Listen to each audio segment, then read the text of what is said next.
So dear friends, जैसा कि आप स्क्रीन पे कुछ बर्निंग प्रॉब्लम्स को देख पा रहे हैं। ये ऐसी कुछ प्रॉब्लम्स हैं जिनसे सोसाइटी जो है त्रस्त है, परेशान है। फिर भी न तो हम आप लोग अकेले दम पे कुछ कर पाते हैं इनको लेके, और न ही गवर्नमेंट अथॉरिटीज जो हैं इन पे कोई एक्शन ले पाती हैं, इन पे कुछ कर पाती हैं।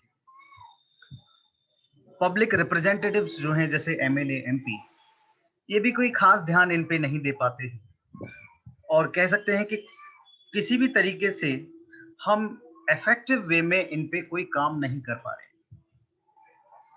तो अब मैं कहूँगा कि आप जो है किसी सरकार की तरफ उम्मीदें लगाए बैठने से बेहतर है कि आप खुद मिलजुल के इन समस्याओं का समाधान निकालें। और ये इतना आसान है कि आप तुरंत जो है इन पे काम शुरू कर सकते हैं। ये तरीका कोऑपरेटिव सोसाइटी का बहुत अच्छा है, बहुत इफेक्टिव है, और बहुत सारे सक्सेसफुल एग्जांपल्स आपके सामने भी हैं। जैसे अमूल कोऑपरेटिव, ऐसे बहुत सारे एग्जांपल्स हैं जहां पब्लिक ने मिलजुल के समस्याओं के सॉल्यूशन निकाले, और ये तमाम तरह की समस्याओं के लिए तमाम तरह की कोऑपरेटिव्स बनाई जाती है। जैसे डीयू के कुछ स्टूडेंट्स ने स्टेशनरी के लिए एक्सपेंसिव स्टेशनरी उनको मिलती थी, तो उन्होंने रीजनेबल रेट्स पे स्टेशनरी अरेंज कराने के लिए स्टूडेंट्स को एक कोऑपरेटिव वहां बना डाली। तो एक छोटा सा कोऑपरेटिव देखिए एक छोटी सी समस्या के लिए बन गया। किसानों की प्रॉब्लम थी गुजरात में कि वो मिल्क प्रोड्यूस करते हैं, लेकिन उनको अच्छा रेट नहीं मिल पा रहा है। मिडिल मैन जो है सारा कमीशन खा जाता है, सारा प्रॉफिट खा जाता है। तो उन समस्याओं का समाधान निकालने के लिए एक कोऑपरेटिव, अमूल कोऑपरेटिव बनाई गई। अब इसके ज़रिए जो कंज्यूमर से, एंड कंज्यूमर से जो रेट आ रहा है, जो प्राइस आ रहा है, करीब-करीब सीधा किसान तक पहुँच रहा है। तो ऐसी ही और भी समस्याएँ यहाँ आप देख रहे हैं, जैसे adulterated and food poisonous food items, मिलावटी और ज़हरीले खाद्य पदार्थ जो आपको मार्केट में सप्लाई किए जा रहे हैं, वो भी एक बड़ी चुनौती है, वो भी एक बड़ी समस्या है। ना तो सरकार उस पे कुछ कर पा रही है, ना हम आप लोग उस पे कुछ कर पा रहे हैं। आप दूध देखिए, जितना प्रोडक्शन है, उससे कई गुना ज़्यादा डिमांड है। तो कैसे ये मीट हो रहा है? कैसे इतना सप्लाई हो रहा है, जब प्रोडक्शन है ही नहीं इतना? यहाँ सब मिलावटी दूध जो है सप्लाई हो रहा है। आप मस्टर्ड ऑयल देखिए, उसमें पाम ऑयल का मिक्स मिक्स कर रहे हैं। आप फ्रूट्स को देखिए, फ्रूट्स में ज़्यादातर फ्रूट्स को वो केमिकल का स्प्रे करके, एक-एक फ्रूट पे केमिकल का स्प्रे करके पकाया जा रहा है। आपको बड़ा खूबसूरत लगता है, पीला आम, पीले केले पके हुए, लेकिन वो एक्चुअली केमिकल्स के कारण इस तरह का कलर उनका है। आप वेजिटेबल्स को देखिए, वेजिटेबल्स में आज वो टेस्ट आपको नहीं आता है जो 15-20 साल पहले वेजिटेबल्स का था। एक्चुअली हुआ क्या है कि हार्मफुल केमिकल्स स्प्रे करके और इवन इंजेक्शंस के ज़रिए वेजिटेबल्स में डाले जा रहे हैं, जिससे वो बहुत जल्दी तेज़ी से बढ़ते हैं, और कोई टेस्ट उनमें नहीं रह जाता है। इवन कैंसर कोजिंग एलिमेंट्स उनमें पहुँच जाते हैं, और वो खाने की प्लेट के ज़रिए आपकी बॉडी में पहुँच रहे हैं। तो इस तरह की और भी समस्याएँ हो सकती हैं, जैसे एक्सपेंसिव एजुकेशन। तो सारी समस्याओं के लिए वन बाय वन हम एक जो है कोऑपरेटिव का एग्ज़ाम्पल रखेंगे। अभी हम बात करते हैं adulterated food and poisonous food की जो प्रॉब्लम है, इसको कैसे सॉल्व किया जा सकता है कोऑपरेटिव सोसाइटी के ज़रिए। So as you know, government can't do everything, do it yourselves, plan your alternative route. कहने का मतलब है कि गवर्नमेंट हर जगह काम नहीं कर सकती है, हर जगह समाधान नहीं निकल पाती है। तो क्या करना है, हम आप लोगों को मिलजुल के एक अल्टरनेटिव रूट जो है निकालना होगा, एक समाधान निकालना होगा। तो ये सब कैसे होगा? एक कोऑपरेटिव सोसाइटी के ज़रिए मिलजुल के, एक साथ मिलके म्यूचुअल वेलफेयर के लिए, सोशल वेलफेयर के लिए आप काम करेंगे। कोऑपरेटिव जैसा कि आप जानते हैं कि एक कंपनी फॉर्म जो है ऑर्गेनाइजेशंस की करीब-करीब वैसे ही फीचर्स के साथ होती है। इसमें मेंबर्स के आने-जाने से इसके एग्जिस्टेंस पे कोई फ़र्क नहीं पड़ता। कोऑपरेटिव सोसाइटी जो है अ, ओपन मेंबरशिप इसमें रहती है, मेंबर्स आते-जाते रहते हैं। जैसे पब्लिक लिमिटेड कंपनी के शेयर आप एनएसई, बीएसई पे खरीदते-बेचते रहते हैं, तो ओनरशिप ट्रांसफर होती रहती है। लेकिन कंपनी का एग्जिस्टेंस पे कोई फ़र्क नहीं पड़ रहा है। और एक चीज़, मेंबर्स की लायबिलिटी यहाँ पे लिमिटेड होती है, जैसे एक कंपनी की केस में होता है। इसका मतलब ये है कि आप जितना कंट्रीब्यूशन कोऑपरेटिव सोसाइटी में एक मेंबर के तौर पे कर देते हैं, बस वहीं तक आपकी लायबिलिटी रहती है, उससे ऊपर आपकी लायबिलिटी नहीं होती है। इसको ऐसे समझिए कि कम कोऑपरेटिव अगर कोई बड़ा लोन लॉस कर लेती है, तो मेंबर्स ने जो जो कंट्रीब्यूशन इसमें किया है, बस वहीं तक उनका रिस्क रहेगा, उससे ऊपर पर्सनल एसेट्स पे उनकी कोई आँच नहीं आने वाली है। तो ऐसे करके ये कंपनी फॉर्म के करीब-करीब फीचर्स के साथ होती है, जैसा कि आपने पिछले वीडियो में देखा ही है। तो अभी हम अपनी प्रॉब्लम पे आ जाते हैं। प्रॉब्लम है कि पॉइज़न इन food percentage samples found adulterated और मिसब्रांडेड इन 2017-18। 2017-18 में ये सर्वे हुआ ये, तो यहाँ पे पाया गया कि all over India food items जो हैं वो पॉइजनस हैं, एडल्टरेटेड हैं, मिसब्रांडेड है। जैसे यूपी का एग्जांपल देखिए, तो 43.9% आइटम्स यहाँ पे मिसब्रांडेड या कहें कि डुप्लीकेट थे और पॉइजनस थे, एडल्टरेटेड थे। राजस्थान को आप देखिए 45%। तो ऐसे करके आप देख रहे हैं, यहाँ देखिए मिजोरम 61.9%। तो जहाँ भी सरकार ज़्यादा कुछ नहीं कर पाती है, स्ट्रॉन्ग नहीं होती है, वहाँ पे इस तरह की चीज़ें बहुत आम हैं। इवन सरकारी सिस्टम से भी मैं कहूँगा कि चीज़ें प्योर मिल रही हैं, इसकी कोई गारंटी नहीं। अभी अलीगढ़ ज़िले में सरकारी चैनल के ज़रिए जो शराब सरकारी ठेकों के ज़रिए बेची जाती है, वो सरकारी सिस्टम से आने वाली शराब भी पॉइज़नस सप्लाई की गई, शायद एडल्टरेटेड थी। तो उसके कारण आप देखिए कि अलीगढ़ ज़िले में 400-500 मौत हुई है। तो जब सरकारी चैनल के ज़रिए कोई चीज़ आ रही है, वो पॉइज़नस हो सकती है, वो एडल्टरेटेड हो सकती है, तो ओपन मार्केट में जो ये व्यापारी बेच रहे हैं, इसकी क्या गारंटी है कि वो प्योर होगा, वो एडल्टरेटेड नहीं होगा, वो पॉइज़नस नहीं होगा? तो हम कह सकते हैं there is poison on the plate, but should only farmers be blamed for this mess? Not really. तो हर प्लेट में ज़हर है, लेकिन क्या फार्मर्स ही इस सब के लिए ज़िम्मेदार है? नहीं शायद, क्योंकि फार्मर्स के अलावा फार्मर्स जो कर रहा है वो कर ही रहा है। वो पेस्टिसाइड्स, फर्टिलाइज़र्स, केमिकल फर्टिलाइज़र्स और हार्मफुल पेस्टिसाइड्स का यूज़ कर रहा है खरपतवार को खत्म करने के लिए, ज़्यादा पैदावार के लिए। तो वो आपके फूड आइटम्स में जा रहा है सब, और वो फूड आइटम्स के ज़रिए आपके बॉडी तक पहुँच रहा है। लेकिन किसान के अलावा भी अगर आप देखें तो जितने भी व्यापारी लोग हैं, ये भी कोई कसर नहीं छोड़ रहे हैं। ये भी आगे आके उसमें मिलावट करते हैं। जैसे सरसों के तेल को लीजिए तो पाम ऑयल का मिक्स कर दिया उसमें। कोई भी मसाला आप लीजिए उसमें जाने क्या-क्या मिक्स कर रहे हैं वो। तो हर आइटम एडल्टरेटेड है और उसके लिए सिर्फ़ किसान ज़िम्मेदार नहीं है। मिल्क आइटम्स को अगर आप देखें तो 68% milk and milk products in India not as per FSSAI standard. ये ऑफिशियल रिपोर्ट है कि 68% मिल्क और मिल्क आइटम्स इंडिया में जो बिक रहे हैं वो एफएसएसएआई स्टैंडर्ड्स के मुताबिक नहीं है। तो कैसे हम इस सब से उबरें, कैसे हम इस सब का समाधान निकालें? ऑर्गेनिक बास्केट, ये हमने अपनी कोऑपरेटिव सोसाइटी का एक कह सकते हैं कि ब्रांड नेम दिया है। ऑर्गेनिक बास्केट आपके घर तक हमारी ये कोऑपरेटिव सोसाइटी पहुंचाएगी। देखिए कैसे ये सब काम होगा डिटेल में। तो आपको दूध भी, मस्टर्ड ऑयल भी, वेजिटेबल्स भी, फ्रूट्स भी, इवन ग्रोसरी आइटम्स का भी हम प्लान कर रहे हैं। हनी भी, ये सब प्योर आपके घर तक पहुंचेगा। तो कोऑपरेटिव सोसाइटी हम लोग मिलजुल के बनाएंगे, जो कि एक सेल्फ सस्टेनेबल ये सिस्टम आप देख रहे हैं, ये सेल्फ सस्टेनेबल है। ये खुद से एक बार स्टार्ट कर दीजिए, चलता रहेगा, बाहर से कुछ नहीं चाहिए इसे। जैसे देखिए यहाँ पे आप गाय जो है, देसी गाय वगैरह रखेंगे और उनसे जो है गोबर होगा, उसका इस्तेमाल करते हुए आप बायोगैस का इस्तेमाल करके चूल्हे या व्हीकल्स भी चला सकते हैं।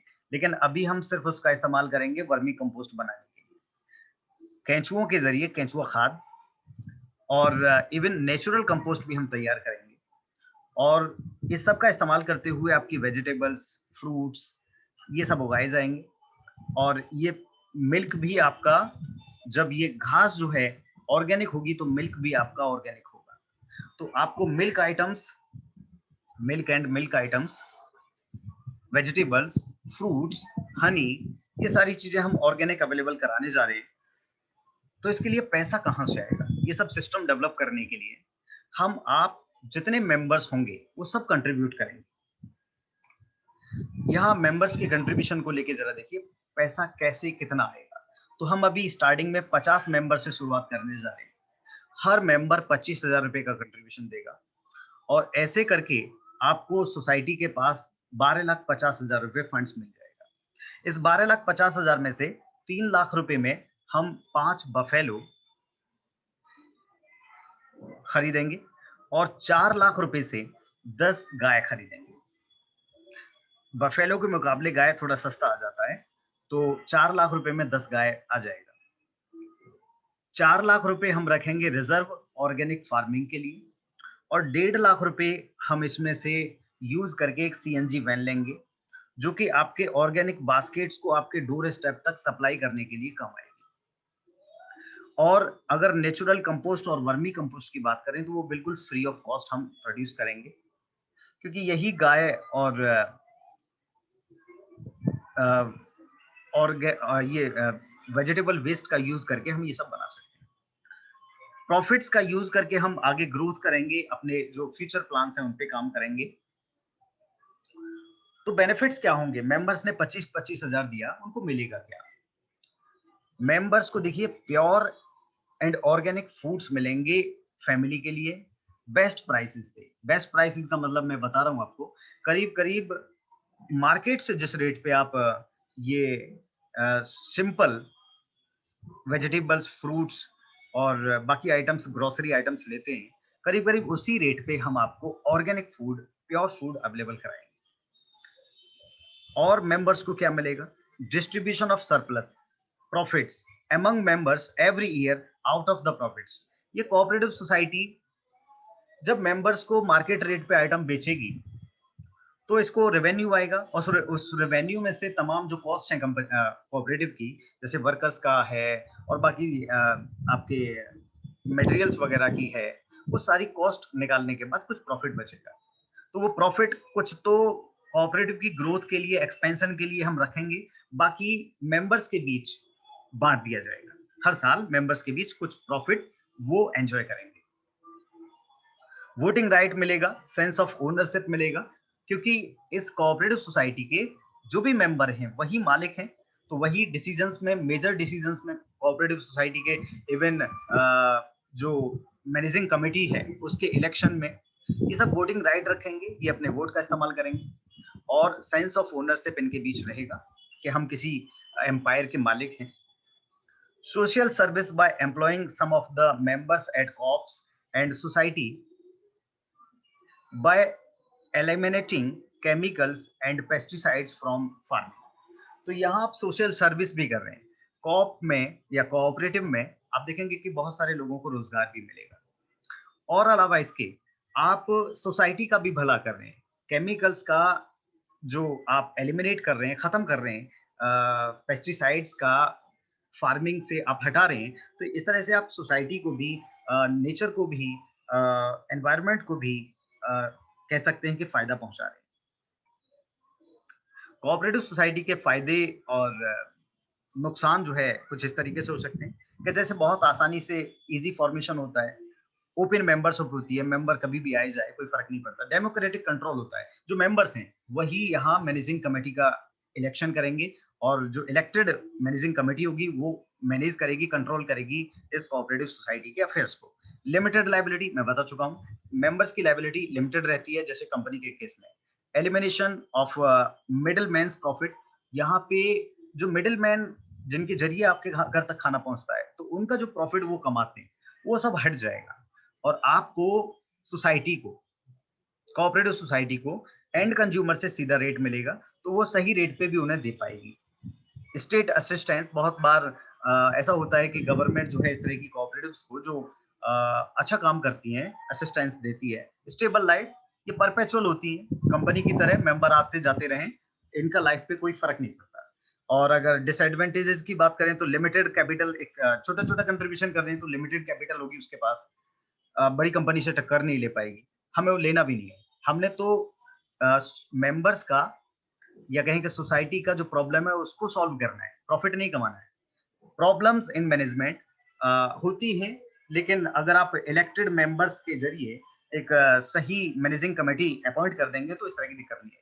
लैक ऑफ मोटिवेशन, मोटिवेशन की कमी हो सकती है लेकिन हम नहीं होने देंगे। बराबर मोटिवेशन वर्कर्स को, मैनेजिंग कमेटी को मिलता रहेगा। Lack of cooperation, cooperation members के बीच कभी-कभी नहीं होता है, लेकिन यहाँ सब मेंबर एक बहुत बर्निंग प्रॉब्लम है मेंबर्स की, उसका सॉल्यूशन निकाल दें तो सबका बराबर सहयोग इसमें बना रहेगा। डिपेंडेंस ऑन गवर्नमेंट, गवर्नमेंट मदद के लिए हम उम्मीद नहीं कर रहे हैं। तो सेक्शंस हमारे इस कोऑपरेटिव सोसाइटी के क्या-क्या होंगे? तो जैसे pure milk and milk products के लिए ये काऊ सेक्शन होगा आपका, जहाँ पे मैं बता चुका हूँ कि 10 गाय और 5 बफेलो से हम शुरुआत करेंगे। ये रेंटेड बिल्डिंग में ये सब किया जाएगा क्योंकि अभी हमारे पास इतना कैपिटल नहीं है। इसके अलावा नेचुरल एंड वर्मी कंपोस्ट हम तैयार करेंगे। इसके लिए बहुत नेचुरल कंपोस्ट के लिए आप देखते हैं कि ग्रीन जो घास होती है और फूड स्क्रैप जैसे जो भी फूड आइटम का वेस्ट होता है, वेजिटेबल्स वेस्ट, ये सब इस्तेमाल होगा और सूखी पत्तियां, इसका इस्तेमाल करके कंपोस्ट, नेचुरल कंपोस्ट तैयार होगा। और शिवांग फार्मिंग में आपने देखा होगा ये एग्जांपल, ये मेथड, इसके जरिए भी हम कंपोस्ट बनाएंगे, वो भी बिल्कुल फ्री ऑफ कॉस्ट होगा।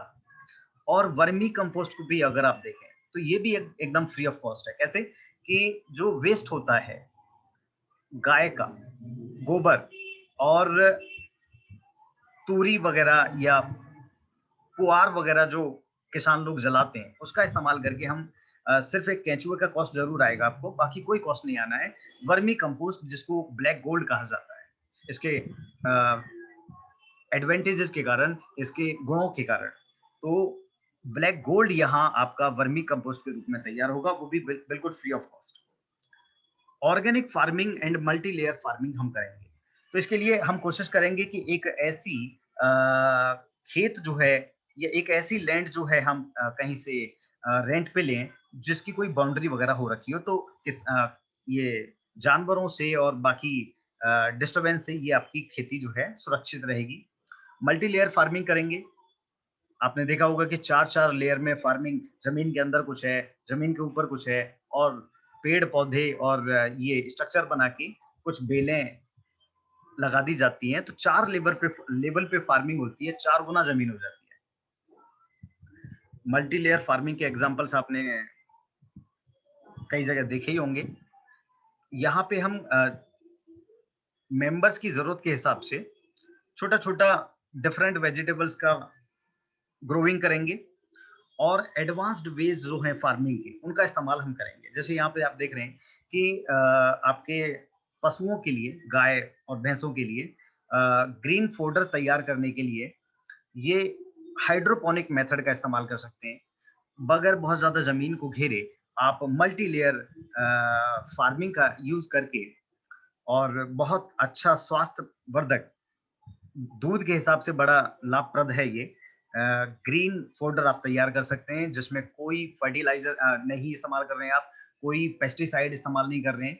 ये बिल्कुल प्योर है और क्योंकि जड़ें भी उसको इसके ज़रिए मिल पाती हैं गाय को, इसकी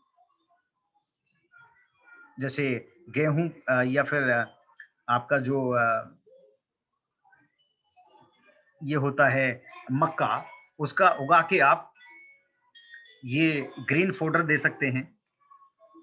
मल्टी लेयर फार्मिंग आप कर सकते हैं। तो एडवांस्ड वेज जो हैं जो है फार्मिंग के, उन सब का हम इस्तेमाल करेंगे। जैसे यहाँ पे देखिए, ये हल्दी जो है वाइज आ रही है मल्टी लेयर में। तो 4-5 लेयर में हल्दी वगैरह या इस तरह की और आइटम आप उगा सकते हैं। तो कम ज़मीन का इस्तेमाल करके हम ज़्यादा प्रोडक्शन कर पाएँगे। तो ये ऑर्गेनिक बास्केट आपके डोर स्टेप पहुँचेगी कैसे? तो हमने 1.5 लाख रुपए पहले ही एक सीएनजी वैन के लिए अलॉट किया हुआ है। उससे एक सीएनजी वैन हम इंस्टॉलमेंट पे लेंगे और ये सीएनजी वैन के ज़रिए आपके दिल्ली में 3-4 लोकेशन पे ये आपके फूड बास्केट्स को, ऑर्गेनिक बास्केट्स को ड्रॉप करेगी, जहाँ से आप मेंबर लोग पिक कर सकते हैं। इवन ग्रेटर नोएडा में डिफरेंट लोकेशंस पे ये ड्रॉप करेगी। आप अपना बास्केट जो है जिसमें वेजिटेबल्स, फ्रूट्स और मिल्क आपकी डिमांड के मुताबिक रखा जाएगा और आपकी बास्केट आपके घर तक पहुँचेगी। लौटते वक़्त ये हमारी जो वैन है सीएनजी वैन, दिल्ली मंडी से या ओखला मंडी से या नोएडा मंडी से वेजिटेबल्स जो है लोकल मंडी के लिए लेती आएगी, जिससे क्या है कि उसका भाड़ा जो है यहाँ से निकल जाएगा। गाड़ी का इंस्टॉलमेंट है, खर्चा है, वो लगभग इससे हम निकाल लेंगे। तो आपको जो फूड पहुँचाया जा रहा है, वो बिल्कुल फ्री ऑफ कॉस्ट आपके घर तक पहुँच जाएगा। इसके बाद हमारे फ्यूचर प्लान में हम प्योर हनी के लिए हनी बी बॉक्सेस वगैरह प्लान कर रहे हैं, आगे बढ़ाया जा सकता है। नर्सरी वगैरह जिससे आपको होम डेकोर के लिए प्लांट्स वगैरह सप्लाई किए जा सकें। स्टीविया पाउडर जो डायबिटिक लोग हैं उनको स्टीविया पाउडर हम सप्लाई कर पाएँ, स्टीविया का भी हम प्रोडक्शन करेंगे। जैसे इसको कहते हैं कि ये जो नॉर्मल शुगर है आपका, उससे 10 गुना ज़्यादा स्वीट है, लेकिन शुगर के जो हार्मफुल इफेक्ट्स हैं, उनसे मुक्त है। तो ये हार्मफुल नहीं है, एक तरह से जड़ी-बूटी है आपके लिए। शुगर बेधड़क आप खाइए स्टीविया का। गुलाब जल, पेपरमिंट, ये सब चीज़ें भी हम आगे भविष्य में प्लान कर सकते हैं। ऑर्गेनिक ग्रोसरी हम जो है आपके घर तक पहुँचाएँगे। जैसे जो अदरक वगैरह है उसको अ, ड्राई करके फाइन ग्राइंड करके आप सौंठ बना सकते हैं। टोमेटोज़ का यूज़ करके टोमेटो सॉस बना सकते हैं। जो आपकी चना दाल है उसका इस्तेमाल करके आप बेसन बना सकते हैं। मस्टर्ड ऑयल आपका हमारे खेतों से उगे हुए सरसों से ही निकाल के भेजा जाएगा। तो इस तरह से बहुत सारे आगे प्लान भी आपके हम एक्सपेंशन के रख सकते हैं।